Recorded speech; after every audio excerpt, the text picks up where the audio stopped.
বিদ্যালয় কর্তৃক আয়োজিত 2026 শিক্ষাবর্ষের এসএসসি পরীক্ষার্থীদের বিদায় ও ষষ্ঠ শ্রেণীর প্রবীণ শিক্ষার্থীদের বড় অনুষ্ঠানে উপস্থিত বিদ্যালয়ের সম্মানিত সভাপতি, প্রধান অতিথি, আজকের অনুষ্ঠানের সভাপতি সহ সকলকে আমার সালাম। আসসালামু আলাইকুম ওয়া রাহমাতুল্লাহ। হে বিদায়ী ভাই ও বোনেরা, অনেক কথা বলার ছলে আসল কথা হয়নি বলা। আজকে থেকে হবে না আর আপনাদের সাথে কথা চলা। অত্যন্ত দুঃখ ভারাক্রান্ত নিয়ে বলতেই হচ্ছে আজকে আমাদের বড় ভাইদের বিদায় অনুষ্ঠান।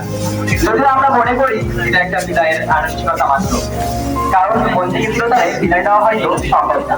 আমরা অনেকদিন ধরে হৃদয় রাঙানো লেখা শুনে এই বিদ্যালয়ে আছি।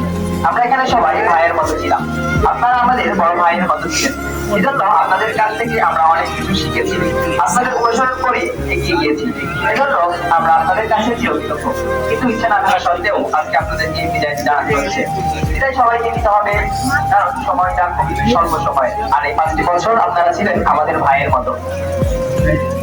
আর এই ছোট্ট স্কুল পরিসরটা আপনারা আমাদের দিয়ে গেছেন নানা স্মৃতি, নানা অভিজ্ঞতা। হে বিদায়ী অগ্রজবিন্দু, আজ আমাদের আনন্দের দিন, আবার বেদনার দিন। আনন্দের দিন এজন্য যে আপনারা যে মহান বিদ্যালয় চেষ্টা ও সাধারণকে পূর্ণতার জোয়ারে পৌঁছে দিয়েছেন। বিভিন্ন প্রতিযোগিতায় উপজেলা, জেলা পর্যায়ে পত্র বিদ্যালয়ের সুনাম অক্ষুণ্ণ রেখেছেন। আর বেদনার এজন্য যে কত অজস্র কথা, মুহূর্ত গুলো রেখে যাচ্ছেন, যা আমাদের হৃদয়কে বেদনামূলক করে তুলবে। তবুও সীমার বাধা পেরিয়ে উচ্চতার শিক্ষা জীবনের আশায় আপনারা যে যাত্রা শুরু করেছেন, আমরা বেদনার মাঝেও এই যাত্রার কারণে আনন্দ খুঁজে পাই। জীবনের এই গুরুত্বপূর্ণ পটভূমিতে আপনারা এখান থেকে নতুন পথের প্রতীক, আপনাদের সামনে নতুন দিনের সোনালী করতে চান।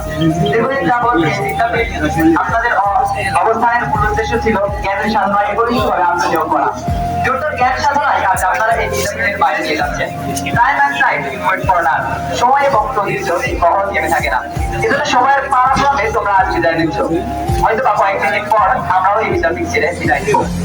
সামনে তোমাদের পরীক্ষা, শুধু পরীক্ষা নয়, 10টি বছর শিক্ষা জীবনের একটি মায়ের মূলক বটে। তাই আপনাদের জন্য আমাদের একটাই পরামর্শ থাকবে, আত্মবিশ্বাসী হবেন, কঠোর পরিশ্রম করবেন, হাত ছেড়ে দেবেন না। ব্যর্থ হলেও তা থেকে শিক্ষা গ্রহণ করবেন, নতুন উদ্যমে এগিয়ে যাবেন। অগ্রযাত্রার প্রতীক সহস্র স্মৃতিময় বিগত দিনগুলোতে আমরা ছিলাম অভিন্ন হৃদয়। প্রতিটি কাজে আচরণে আপনারা ছিলেন আমাদের আদর্শের উৎস। আপনাদের মমতা, আদর এবং সমাজ বিস্তৃত শাসন আমাদের হৃদয়কে গড়ে তুলেছে আরো বেদনা বেদুই। প্রাণপ্রিয় বিদায়ী শিক্ষার্থীবৃন্দ, নবীনদের আগমনী বার্তায় হৃদয় সেজে উঠেছে এক অপরূপ সৌন্দর্যের খেলায়। তাই তোমাদের কাছে প্রত্যাশা থাকবে তোমরা প্রত্যেকে নিজের জীবনকে সুন্দরভাবে গড়ে তুলবে। আর নতুন তোমাদের কাছে প্রত্যাশা থাকবে এখান থেকেই তোমরা তোমাদের জীবনকে সুন্দরভাবে গড়ে তুলবে। অত্র বিদ্যালয়ের সকল নিয়ম কানুনগুলো তোমরা সঠিকভাবে পালন করবে। প্রথম অবস্থায় তোমাদের কিছু মনে হবে, মনে দ্বিধাবোধ থাকবে, কিন্তু সেটিকে চেষ্টা করে নিয়ে বড় ভাইরা যেমন ছিলেন ঠিক তেমনি তোমরাও একসময় বিদায় নিবে। তাই বিদায়ের এই মাহেন্দ্র ঘরে বেশি কথা বলতে চাই না, তোমাদের উদ্দেশ্যে কয়েকটি চরণ গিয়ে শেষ করবো। মায়ার বাঁধন ছিন্ন করে হাঁটছো তোমরা ভিন্ন পথে, যে পথের শুরু আছে নেই কোনো শেষ। সারা জীবন হৃদয়ে জেগে যাবে তোমাদের ভালোবাসা থেকে। বিচ্ছেদ বিদায়ের ঘরে হৃদয় বেজে ওঠে বারংবার বেদনার বীজ। কি করে শোধ করবো তোমাদের এই ঋণ? চলার পথে না বুঝে অনেক সময় কষ্ট দিয়েছি মনে, ক্ষমা করে দিও, ক্ষমা যাচ্ছে এই বিদায়ের ক্ষণে। আজকে বিদায় বিষয়টাই বেদনা, তাই তো বেদনা বিতরণ করতে বারংবার বেজে ওঠে তোমাদের বেলায় চির অভিপ্রাণ। চিরে যায়নি হৃদয় বিনা সুরের যোগদান। সুরের তারকে তো আর বাঁধিয়ে রাখা যায় না। যাচ্ছ তোমরা আপন দিকে, জানি না তো আর আসবে না এই বিদ্যাপীঠে ফিরে।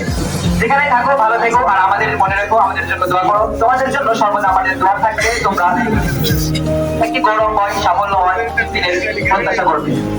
যেন আমরা বলতে পারি আমাদের বিদ্যাপীঠে অমর ভাই ছিল, অমর বোন ছিল, যে আজকে এই পর্যায়ে গিয়েছে, যে বোনটা আজকে ওই পর্যায়ে গিয়েছে। আমরা যেন বলতে পারি, আমাদের শিক্ষকরা যেন বলতে পারি, তাহলেই আমরা গর্বিত আমাদেরকে মনে করবো। তাই এখানে রবীন্দ্রনাথ ঠাকুরের লাইন মনে করে যাবে, যেটা লাইনে দিব হয় তবু যেতে দিতে হয় তবু চলে যায়। যাই হোক, বিদায় মুহূর্তে আর কথা বাড়াবো না। এই প্রতিষ্ঠানের সকল ছাত্রছাত্রীদের পক্ষ থেকে প্রবীণদের এবং নবীনদের উজ্জ্বল ভবিষ্যৎ এবং দীর্ঘায়ু কামনা করে আমি আমার সংক্ষিপ্ত বক্তব্য এখানে শেষ করছি। ধন্যবাদ।